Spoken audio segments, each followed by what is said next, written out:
never, ever, ever conflate any creative discipline, especially as it pertains to money and success, with being any kind of meritocracy. Hell yeah. Sometimes the cream rises to the top, but very often it doesn't. So you at least deserve to try.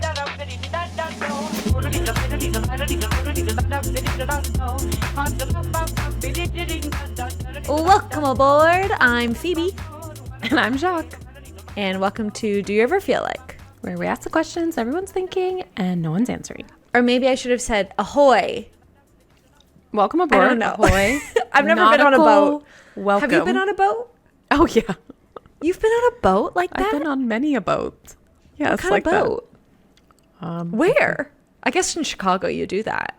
Yeah, I've been on those types of boats. River boats, speed boats, yachts. I've been on boats in the middle of Mexico. I've been on boats in the Caribbean. I've been on many boats. I've ever been on a boat that isn't piloted by me. Like with my siblings in a kayak. I mean, like a kayak or a canoe. Your face. I'm a secret boat motorist. Wait, you can drive a boat? I can sail. Do you know I can sail? Oh. Have I ever told you about the sailing accident that I was in when I was at camp? Okay, a story for another day. This is a podcast intro. This is not only a podcast intro, it's a podcast intro for a guest episode. Yes. Today on the podcast we have Chelsea Fagan. But we're talking about boats, girls, because we had her on the pod to chat her new book, The High Dive, which is, I feel like I'm screeching right now. It's a massive slay. It was so good. We got early copies. It came out yesterday. So if you're listening, go and grab. But we got the opportunity to read it before we chatted with Chelsea. And I'm so jealous that everyone has their summer read ahead of them. I know. I'm so jealous. Yeah. Although it was kind of giving me like the flavor of the Mediterranean as... You know, it's still so fucking cold here. But anyway. It was a lovely chat with Chelsea. Oh my gosh, it was so good. And I just we went everywhere. We went book, we went like art, we went like making things in a context of time and a place. We went many places together. It was lovely. Fashion. Yeah, as I was editing this podcast episode, I was like, actually, I don't think that there's anyone else's stuff that I've been a Chelsea fan for a really long time, but also just like holistically into everything that she does. And I think that's like a real slick move to be able to pull off. Yeah. So major slay.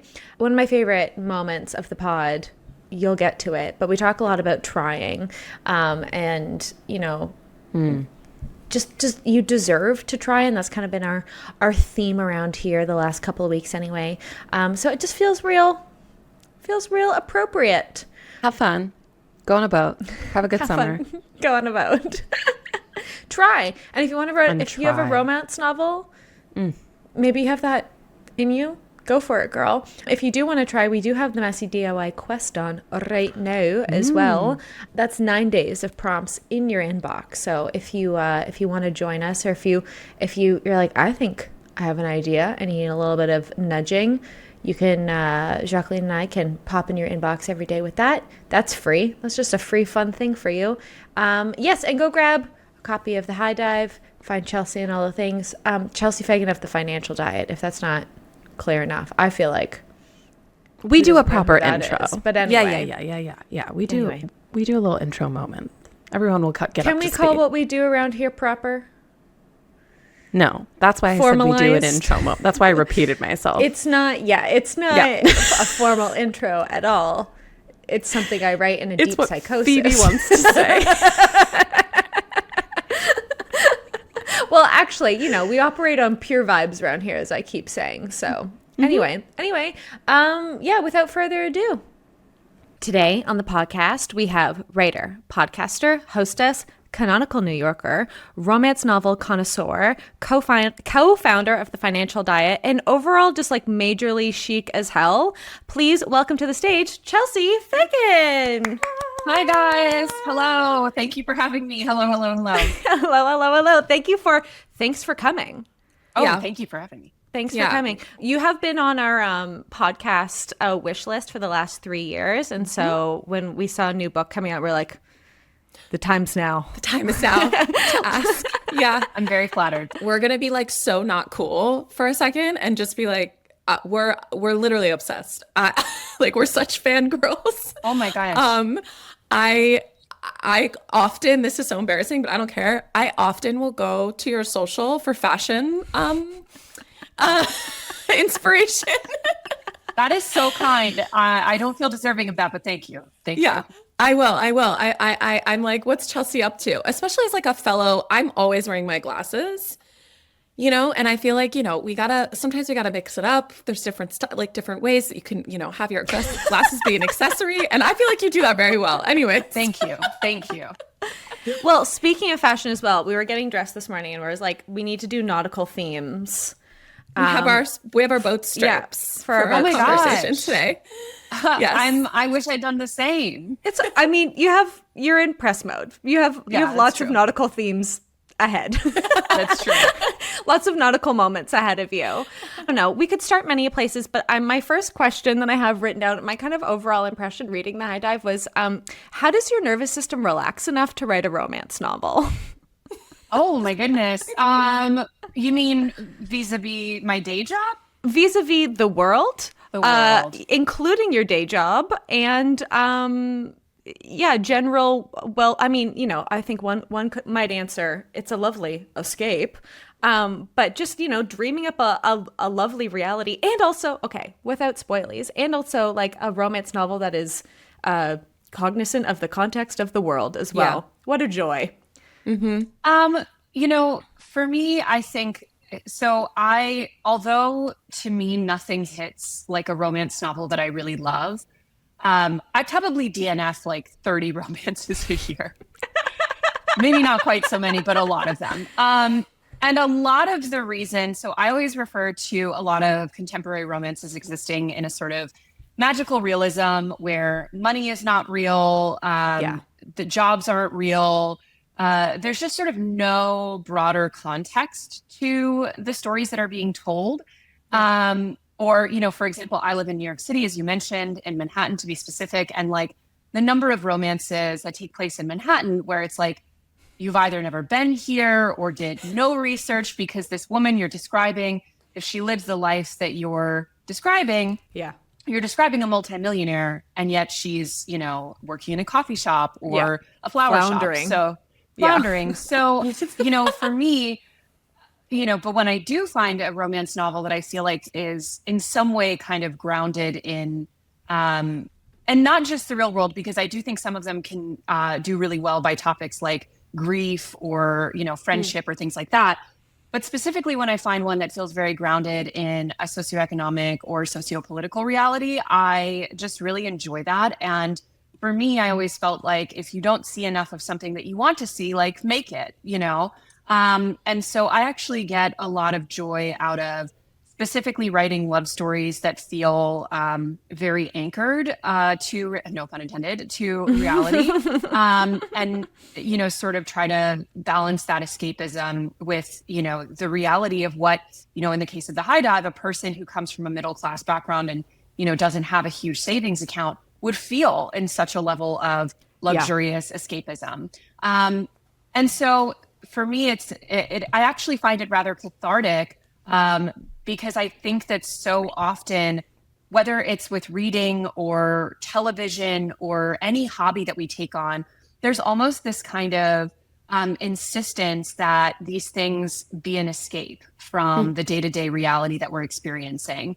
And, you know, like even on social media, you follow creators who have these massive platforms and never once have mentioned politics at all. And if people ask them to, other people will shout them down and say, you know, I don't come here for that. I come here for recipes or I come here for decor. And I really don't like that. And I think that's part of the reason we're in this problem to begin with is because people feel as though the parts of their life that are about enjoyment by necessity have to be totally disconnected from sociopolitical and economic reality. And so doing something that feels sort of merging of the two is very enjoyable for me. Yeah. I think just as a reader, and I mean, I feel this way about just all media I'm consuming right now. I can't gaslight myself any more than I already am just trying to get through the day. So it's like, it's such a joy to be able to pick up something that's lovely and sweet. And we'll talk about how, like, thank you for making Body Shots really hot. We can talk about that later. Like sexy and lovely and like fucking honest. Yeah. And you know? Yeah, and like of the world. Exactly. I really enjoyed that piece of it. And obviously like all of your work does that, whether it is your writing or financial diet, obviously, etc. But I really liked just thinking about like the woman of it all too. Like I think you were really thoughtful about that. Cause like so many women, okay, maybe we are doing spoilers. Yeah. I don't know. So many women find themselves in that like it's like a very specific kind of tension being on a trip you can't afford, right? Yes. Or like saying yes to something that you can't do, or like, and I feel like so many women, that's like a challenge of what like capitalism like feeds us, right? In these like choices that we have to make as women, right? It's like, you know, you can have this like cute life where you go on these bachelorette trips that are like a ton of money, you know what I mean? Or you can be like staying at home and be boring, or like, you know, there's just like very limited boxes. And I liked what you did with that. I thought it was like very thoughtful. And I just think that so many people are going to resonate with that like problem or that tension, you know? Because it's like I'm saying like, obviously there's so many more things that are more complex in the book, but like from that, just like that journey of like, okay, we're going on this very expensive trip. I think so many women are going to, really, relate to that. I did. I've been in that situation so many times where I'm like, why am I here? Should I be here? Why did I spend the chicken tenderloin is so good. Wait. The $7 on chicken tender. Or look, it's like, that's a very specific thing that's in my brain where you look back at your travel receipts and you're like, wait, what? Who was I? Who did I think I was? Anyways, Very relatable. Yeah. Well, thank you. Yeah. And we talk at the Financial Diet quite a lot. We're actually doing a little mini series this summer called Wedding Season that's entirely about the wedding industrial complex. And you know, we had one of our most popular podcast episode last year was a woman who went $10,000 into credit card debt. It might have been my fault because I send that to everybody all the time. Because I'm like, guys, we really need to stay vigilant. Stay vigilant. Also, say no. That woman was delightful and seemed so sweet. But some of her decisions, I was like, not any way in hell would I be going to a bottle service in Miami with however many girls, order one Sprite, and then be on the hook for four figures of money. People pleasing has gone way too far. Anyway. But all of that is to say, like, I think the specific context of a bachelorette trip, I think, you know, and we can see it in the data, right? Like the way that these life moments have absolutely exploded in cost. And people are just expected to live in this, again, sort of magical realism, as if everything is the same for everyone. I think is something that most people have experienced on one end or the other. And I think that's a good example of, you know, so much of romantic comedy and romance as a genre has a wedding as a central piece. And almost literally in none of them, at least in any of the really notable ones, money is really never a part of the story. There's all other kinds of hijinks happening, but money is very rarely a part of the story. And that is really fascinating to me because like the average person will have to go into credit card debt or will have to overspend from their savings account or draw from their emergency fund. Like these are not expenses. Like I believe now to be in the average wedding party, I can't remember the number off the top of my head, but I think it's something like $1,200 on average for the woman to go on the trip. And that is not the kind of money that most, you know, 20-something women can just throw around. No. Yeah.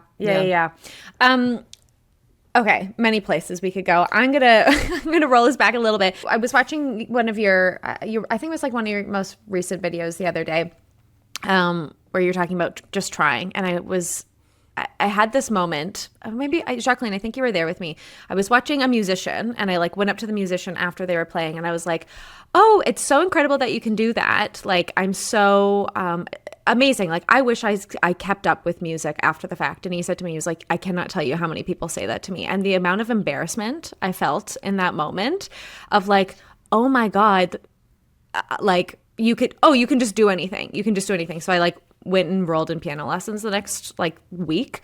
And I was like, you need to change these things. I loved your most recent video just being like, I think the amount that we, I don't know what it is, hold ourselves back, tell ourselves a story. I think that's part of it. It's like, oh, I'm the type of person that does or doesn't do something, is such a powerful like chokehold that we can find ourselves in. And I think what I really admire about all that you do, but also I think just, you know, having the I don't know, audacity, I guess you could call it, to be like, and I like, you know, here's my day job, and also I write romance novels, I think is a really, like, that alone, just like making that leap is so massive for people. And I think I wish more people were doing it. And I kind of wanted to anchor us in that conversation a little bit. Like, you know, what's the thing that inside you that's like, and also I can do this. Like, actually, I can do it all. Two things. One, I looked it up. $1,200 is the bottom of the range for bridesmaids. The average is $1,200 to $2,950. $2,000. So, yeah, let's anchor ourselves in that. That's nasty. That's so crazy. Nasty work. As far as permission, I've said this before and I'll say it a million times. I try to remember that I could die at any point. Yeah. I could die at any point. And like that, and I don't say that to be morbid. Like, I actually think that, you know, the memento mori kind of approach, the really trying to be cognizant and aware of the fact that your mortality is essentially the only guarantee and that you have no way of knowing when it's going to come, is a key ingredient to living a thoughtful, fulfilled, and manifested life. And that also applies to things like estate planning and making sure that if and when you die, because let me tell you, in many cases, if not the majority of cases, when a close, like a spouse dies or something, or someone of that nature, a parent, the biggest concern for their immediate loved ones is financial and logistical. They don't even have time to grieve because they're just caught up and they can't even open the phone. They can't get into the accounts. They don't have enough money to cover the funeral. So estate planning is one part of that, but also just reminding yourself that this narrative that we constantly tell ourselves, that there will be more time later, that you will be a different person, that it will be easier. Maybe, but you could also, that person could never come, or you could never live long enough to see it. And I really think that, you know, for me, like every time I fly, for example, I always have a little anxiety around flying. I really never flew growing up. So I was like, I don't know. Have you guys watched Mad Men?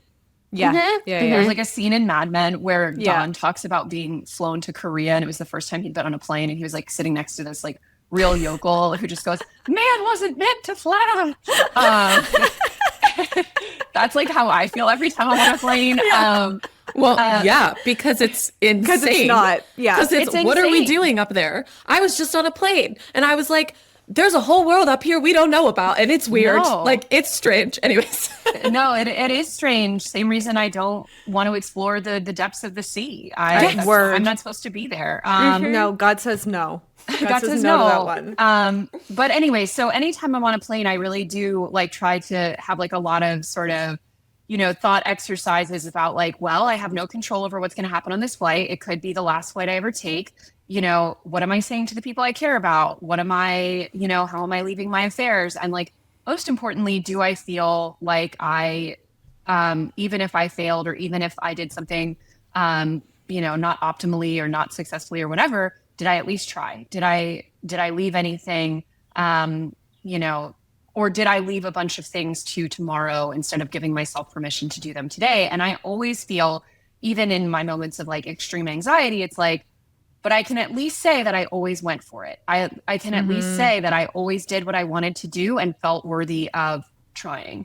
And I think that to me allows me to feel that even if it's all downhill from here, I feel really good about how it's been to this point, you know? Yeah.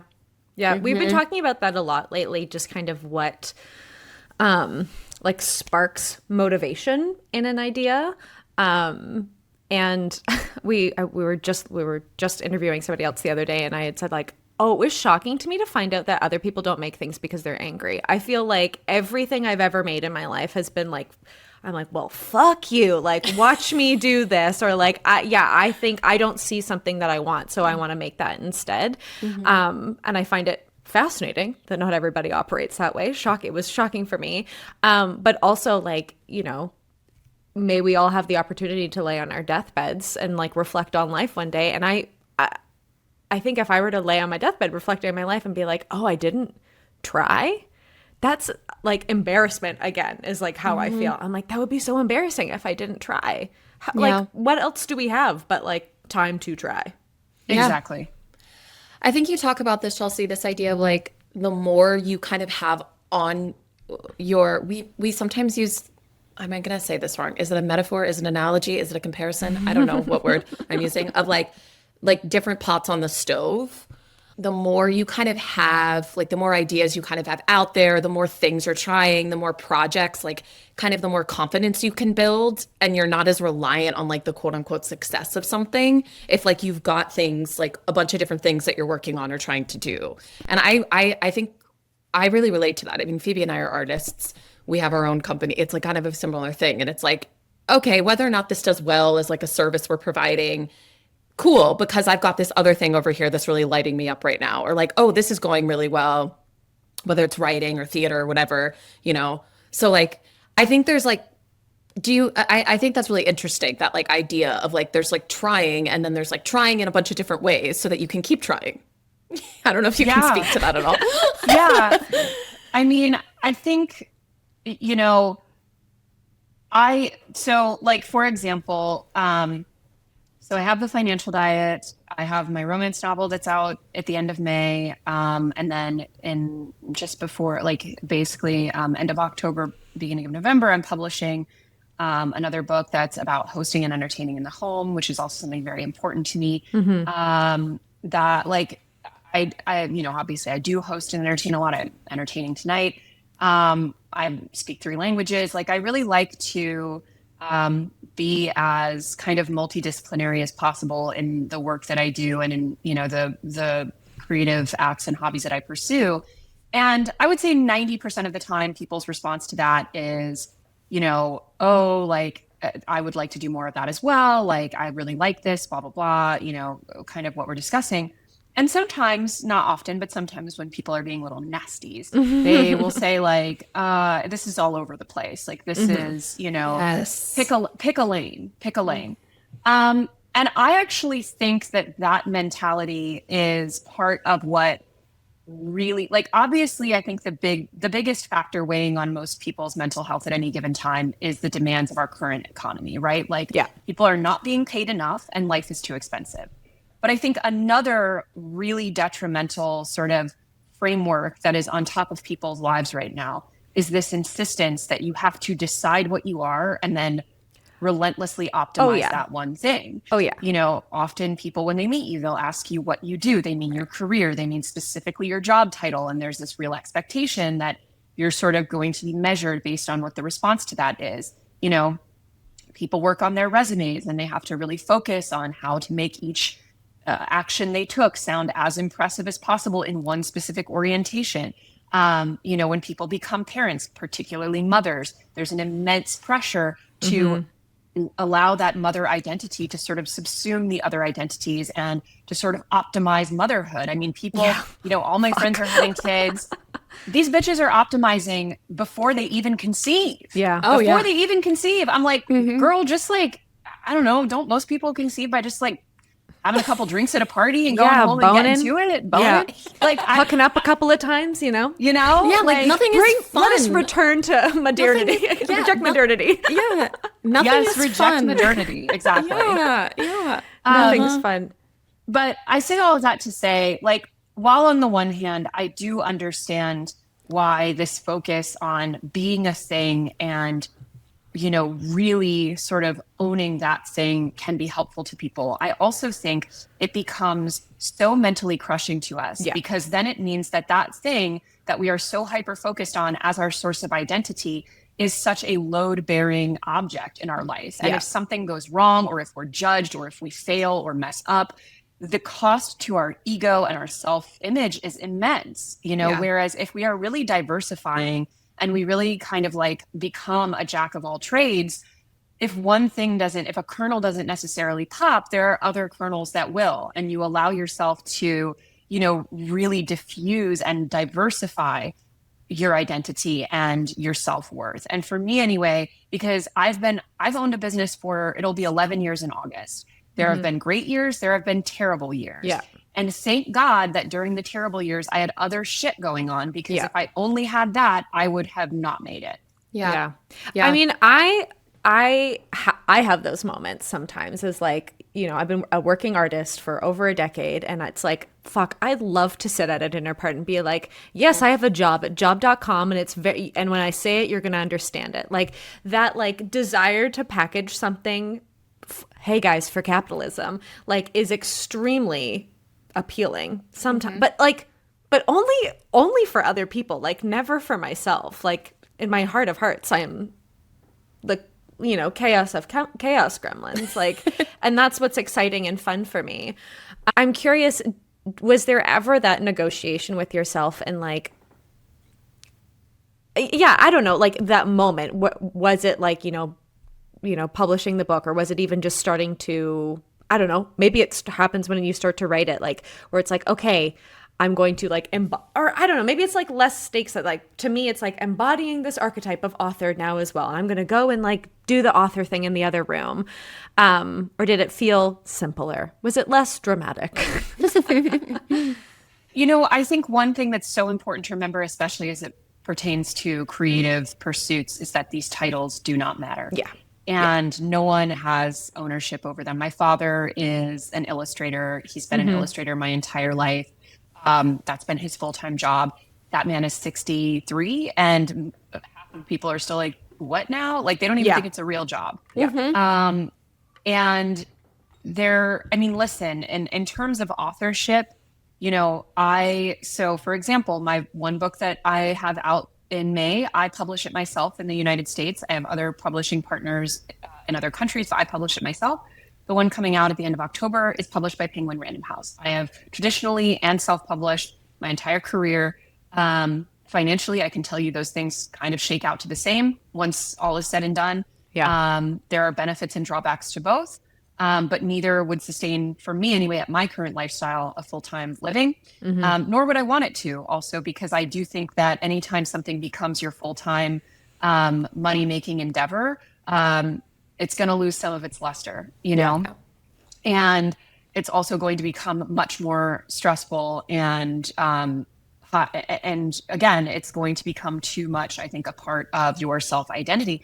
And even, in every creative pursuit, when you imagine the people who have ascended to the very top of any given industry, I actually think already discipline. I actually think, while in each case, there are some examples that you're like, they are living. Like someone like, to me, like someone like maybe a David Sedaris or something. I'm like, you seem like you're really thriving as a writer, and you get to do cool stuff and really sort of just have fun with it. And I'm sure he has his own pressures and stressors and things like that. But overall, it seems like, you're doing pretty well.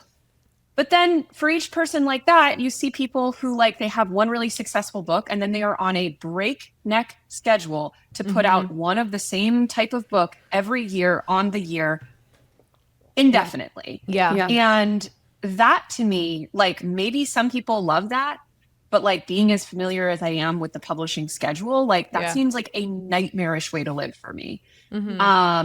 And so I also think that it's important to remember, as we idealize these titles and we think of ourselves as like, am I this person or am I that person? It's like, always remember that these identities, as imposed by external structures and institutions, they also come with a lot of requirements, and they also come with a lot of pressure. And so being able to slip in and out of identities and not put too much stake into them, I think also is a form of freedom.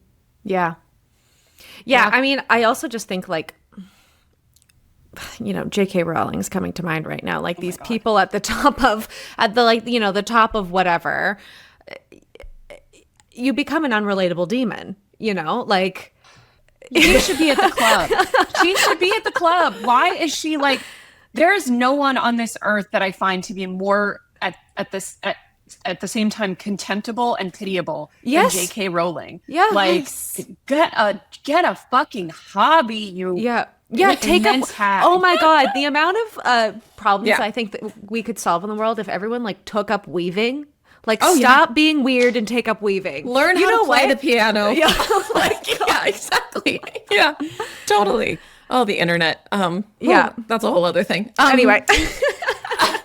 Yeah, I think too. I think that's also like a practice. Do you feel like that's a practice, Chelsea? Like in some ways, I think like being undefinable, right? Or like somebody turns to you at the kitchen table or at the event and says, "So what do you do?"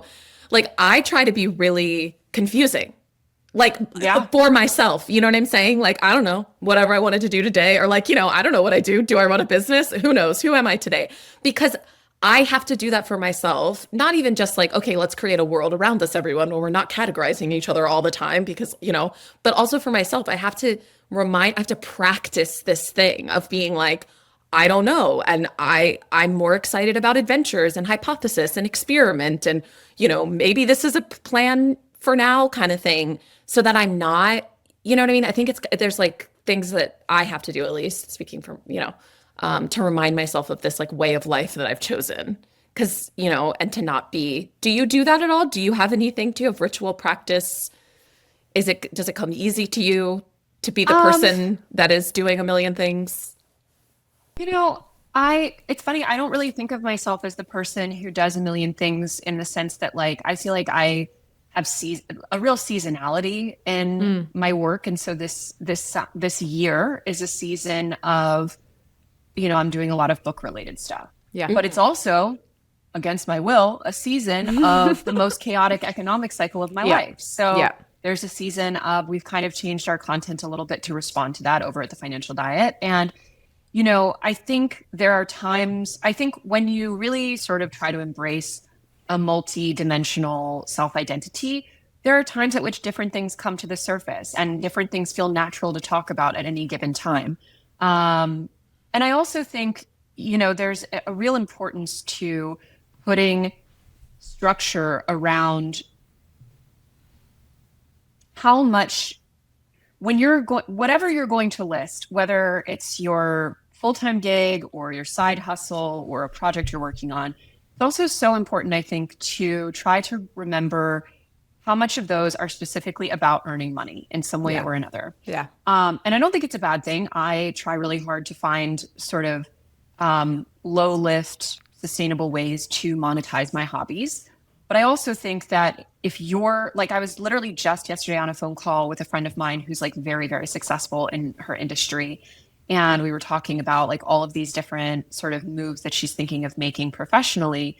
But I asked her, because she's very financially successful, has a large platform. I was like, okay, but like in theory, the whole point of capitalism is that you make the money so that you don't have to think about work all this time. And so like, what are the things that you're actually interested in doing that aren't about your work life? And she was like, I honestly don't really have any right now. And that's part of the problem. And I've allowed work to kind of stand in for all of those things. And so I think for me, the biggest question, aside from the seasonality of it, is sometimes we can, by doing a lot of different things or having a really interesting job, quote unquote, it can almost let us off the hook for still being way too professionally oriented. So I try to think about the things that are going on at any given time that are not about making money. Oh, I think that's so important, especially, whatever, if you want to calling yourself like a creative person, I think we all are creative, blah, blah, blah, whatever. Anyway. But like, I safeguard sewing, like against all, like monetary, and people ask all the time. I'm like, no, this is like, this is a safety free, I can fuck up, I can make mistakes. Like, you have to have a place to go to. And like, fuck, my brain, I've been running business for a long time. My brain, I'm sure I could turn that into something, no problem. Oh, yeah. Like easy peasy, I'll write the copy for the website in my sleep kind of thing. But it's like, no, Phoebe, stay back. Like, you have to. I think that's such a good point though, about like thinking that you're sounds rude, thinking that you're an interesting person because, you can spend all day, I don't know, maybe it's making things or just, I don't know, consuming things. That's the other part of it. Yeah. Yeah, I think, with being an artist, it's like, like if you have a cool job or something that somehow it's not labor or somehow it's not work or somehow it's like, oh, if you're a creator or if you're online or if you run a media company or I think we get that a lot of like, oh, but your job is fun. And it's like, yeah, but it's still a job. I'm still, and also like there's kind of like the tricks of capitalism, right? Or like this like oppressive form of working that we can do to ourselves in a thing that is supposed to be, a low stake way of monetizing, right? Or even like Phoebe was saying, like she could easily run a whole business about her sewing, right? Like we can so easily do that to ourselves. It's not even just the person asking us at the dinner table, like what it is that we do. Totally. Like especially if you're self-employed, it's like, I'm working at midnight. Do I want to be here? Is this a choice? Did I make this choice? Am I in my body? You know what I mean? Those moments, right? Yeah. Hello, this is an ad break. Ad break. Hello, welcome to the ad section of the podcast. Coming to you with an ad. Have you hung out in the green room with us yet? This is an ad. This is an ad for you to join us in the green room. Is that what an ad's an invitation? Oh, that's fun. Yeah. Ooh, someone spin that into something. That's good. If you haven't joined us, yes, it's an invitation to join us over in the green room for many shenanigans. Yes. I always say this is edited. I was just syncing our audio at the green room episode. It's bold to be unedited in the green room, but we said what we said, so I'm just going to leave it. And I can't listen to your voice any more than I already do right now. Anyway, if you're enjoying this episode, we have so much more in the green room. Next week, we have a uncut, unedited episode that's just generally, what did we talk about? We talked about you going to Miami. We talked about how everyone flirts with me all the time. Yeah. That's what we talked about. We talked about how which is fun. I'm a big Gemini flirt. Big magnetic energy. We could call it that.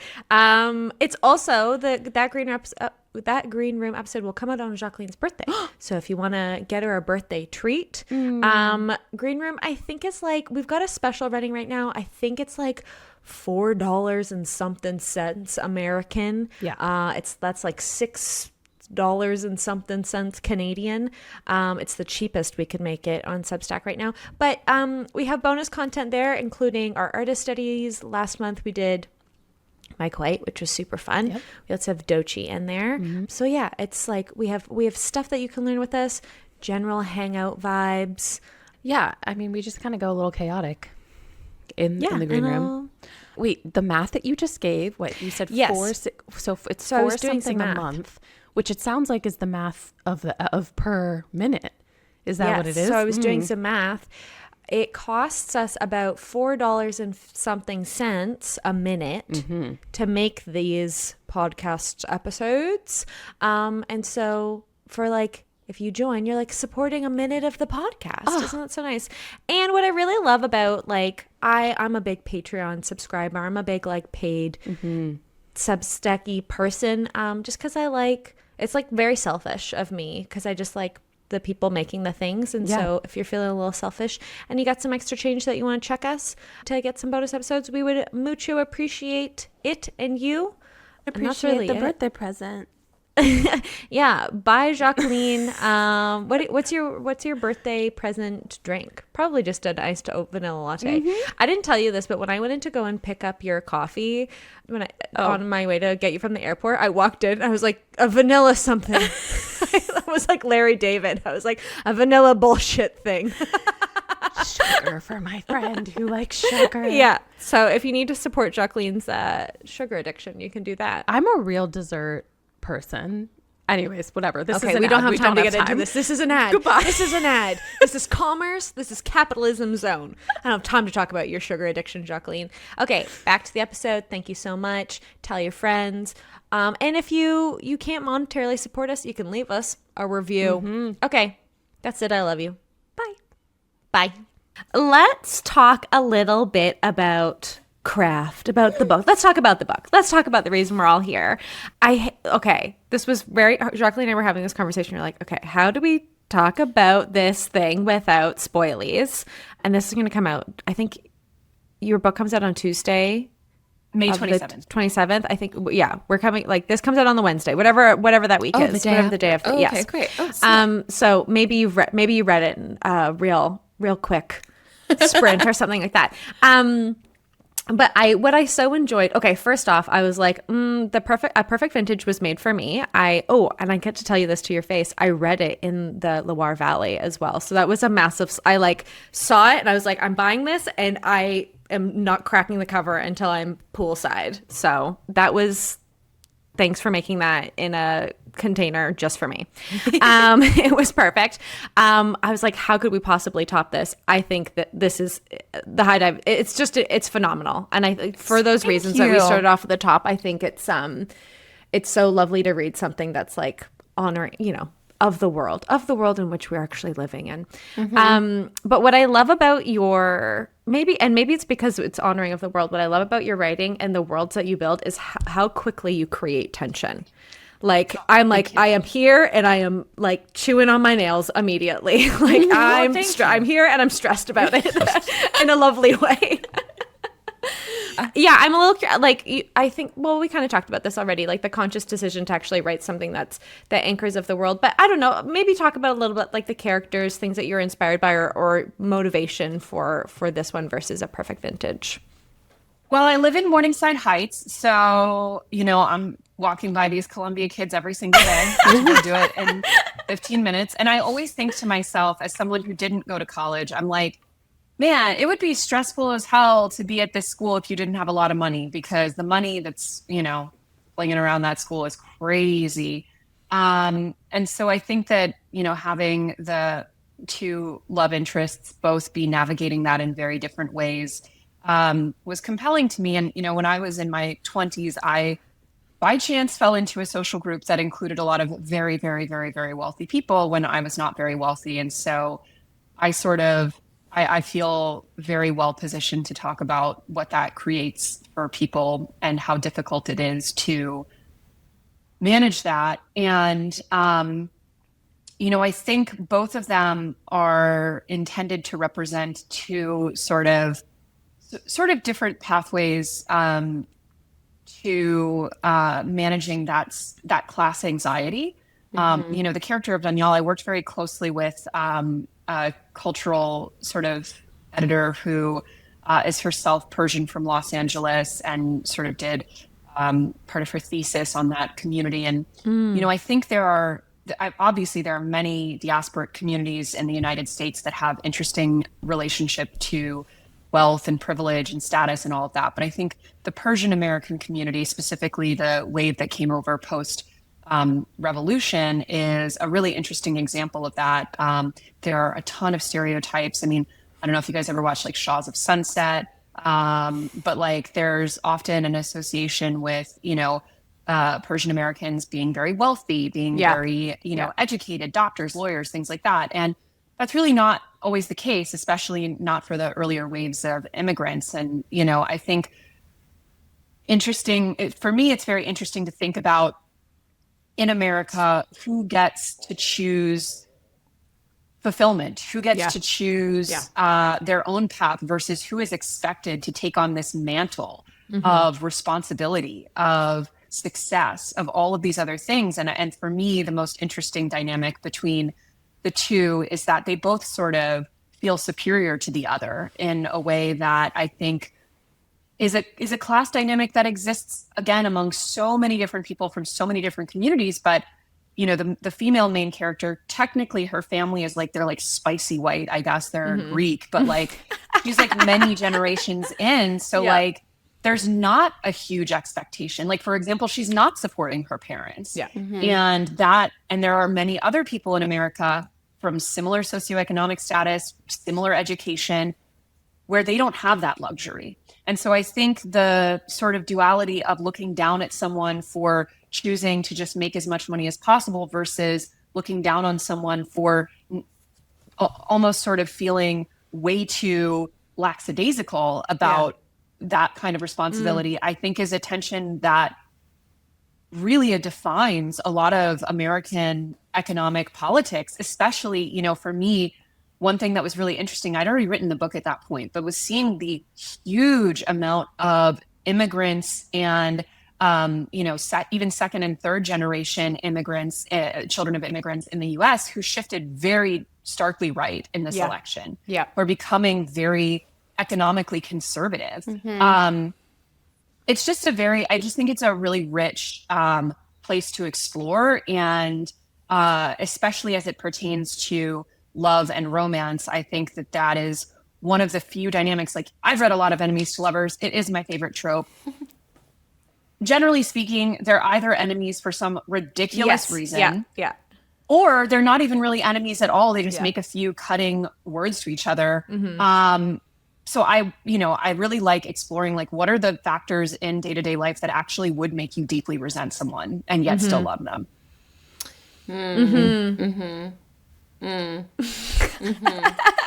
Yeah, I think, like, we talk about this a lot in the sense of, I don't want to bring up White Lotus. But bring it up. I love White Lotus. But I'm just in the sense of, like, are we done talking about it? But, like, I mean, obsessed. This idea of, like, you can have everything on the table when it comes to, you know, gender, race, you know, all of these different things, right? But then you add on money, and then, like, all of a sudden everybody kind of wants to, like, back away, right? It's like, in some ways it's kind of easier, you know, to go other places than money. And I think that that's what I appreciated about the book, in the sense that, yeah, some people are really, like, interpersonally negotiating these things all of the time, like, in their relationships. But also in the sense of, like, there's, like, a shame around it, right? Like, there's there's like a, not even just, like, money. There's, like, shame around money, but there's, like, shame around like having the conversation about the money, or making the art about money, or, like, doing the thing about money. And I think that you put it all out there in a really thoughtful way. I know people in my life who have those conversations, that are married or are in business with a friend, or, like, whatever it is, and have to have those, like, daily negotiations of this, like, power dynamic, right?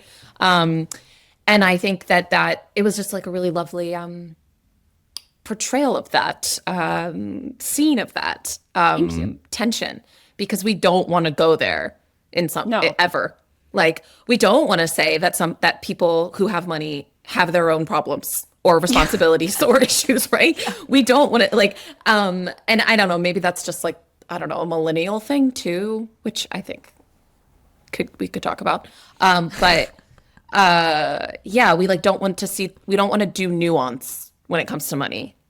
It's, like, scary. It's not totally at all. Scary. Yeah. Interesting. What I love about reading your writing, Chelsea, is, like, this is just do you write fast? Like, when you sit down to write, does it just like come out of you? Yeah, I can totally tell. I'm really? Like, yes. Because it's very, I don't like this in, like, the writing craft world, but it's lean. Like, we're, like, moving quickly, and you get, like, you paint pictures quickly. Oh, yes. thank you. Mm-hmm. Yes. Yeah.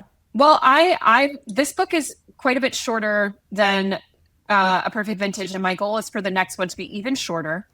Because why are books so fucking long? Why are they so long?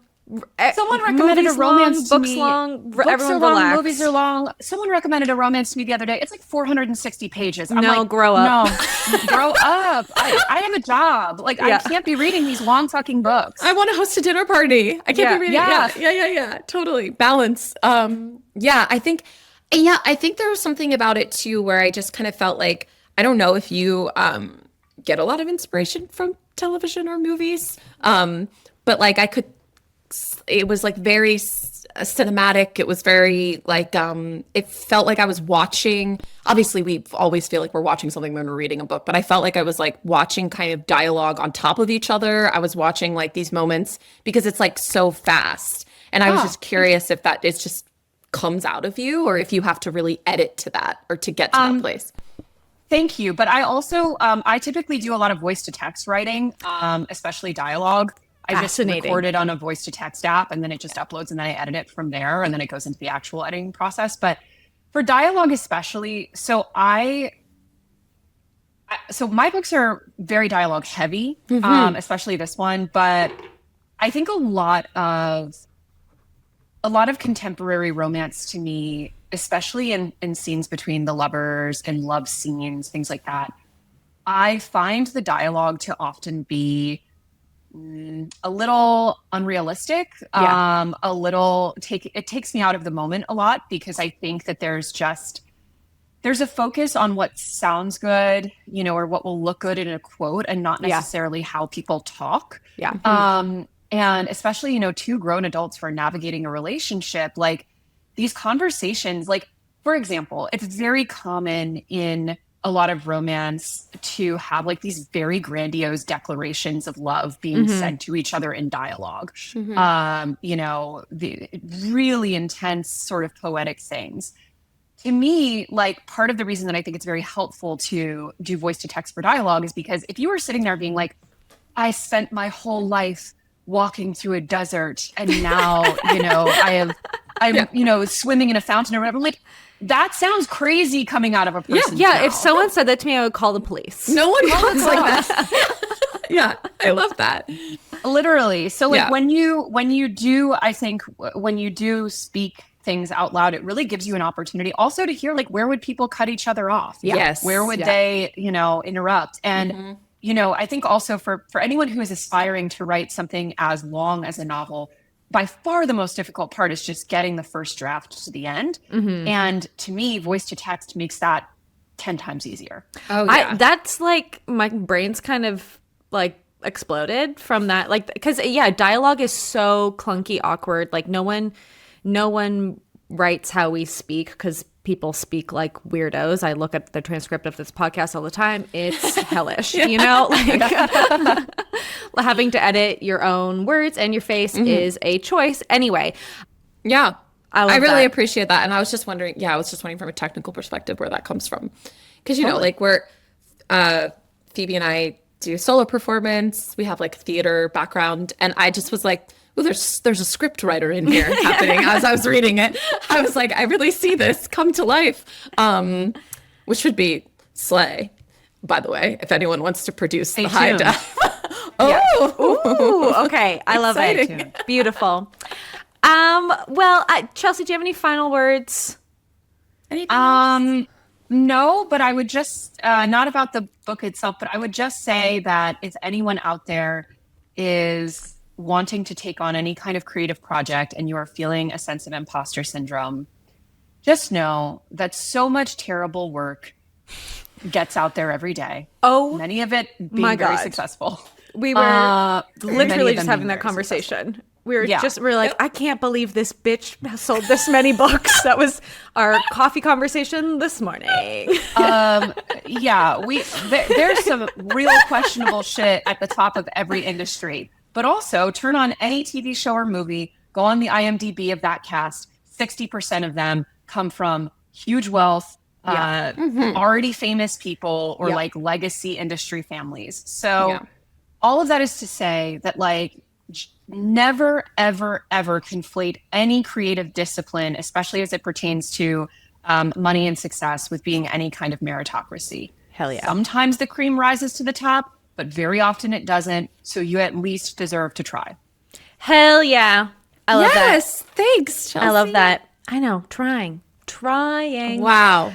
Well, thank you so much. Everyone go read The High Dive. Like I said, God bless you. I didn't know body shots were hot. And they are. Didn't know. And I'm kind of half jealous of everyone that has their summer read ahead of them. I'm like, oh, maybe I'll reread out in front, we have to reread by the water. You simply must. Also, obviously, please order the book, guys. But even more so, if you enjoy the book, please leave a review for it or tell someone about it, because this is how books. Is there catch a fire. place that you prefer reviews? I mean, Goodreads is the biggest, but it is, Yeah. a subsidiary of Amazon. So if you, for any reasons, don't use that, Storygraph is great too. Great. There's tons of great places to leave it, or even just on social media. But Great. the biggest is Goodreads. Beautiful. Yay. And follow Chelsea on all the things, including I'm so excited for hostessing book as well. Everyone, Yes. if my friends are listening, fucking watch out. Anyway, Yay! I can't I'm gonna wait. get more annoying than ever before. I guess also more. I'm excited for this wedding series that you plugged on the financial. I'm doing side. it. I'm one of my very good friends is coming to New York May 27th to co-host my New York City event, and we're taking advantage of that by recording a little mini series for YouTube. Gorgeous. We'll put that in the notes as well. Yes. Yay. Everything down All right. below. Follow Thank Chelsea, you all the so stuff. much, Thank you Chelsea. so much. We appreciate Bye, it. guys. Bye.